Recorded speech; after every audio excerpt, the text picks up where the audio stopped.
అందరికీ నమస్కారం. నా పేరు శ్రీవల్లి. మనం ఈరోజు చర్చలలో గల సోషల్ వెల్ఫేర్ ఓల్డ్ ఏజ్ హోమ్ని విజిట్ చేయడానికి వచ్చాము.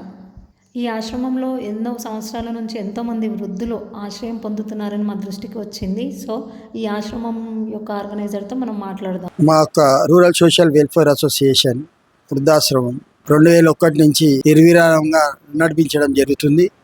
దీంట్లో ఒక 25 మంది వృద్ధులకు కానీ షెల్టర్ కానీ మెడికల్ కేర్ కానీ క్లాతింగ్ కానీ మిగతా అన్ని విషయాలు కూడా ఉచితంగా ఇవ్వడం జరుగుతుంది. కేంద్ర ప్రభుత్వం ద్వారా సహాయ సహకారాలు అందిస్తున్నాయి. ఎంఎస్జేఐపి మినిస్ట్రీ ద్వారా ఒక సంస్థ వృద్ధాశ్రమం నడవడం జరుగుతున్నది. ఏ ఇబ్బంది ఉన్నప్పటికీ ఇన్ని రోజుల నుంచి కూడా మేము ఇది నడిపిస్తూనే ఉన్నాం. ఎప్పుడు కూడా కేంద్ర ప్రభుత్వం ద్వారా మాకు సరైన టైంకి కొన్ని సంవత్సరాలు, ఇప్పటికీ మాకు 2 సంవత్సరాలు అవుతుంది, ఏ విధంగా ఆదాయం లేకపోయినప్పటికీ కూడా మేము ఈ సంస్థ నడుపుతున్నాము.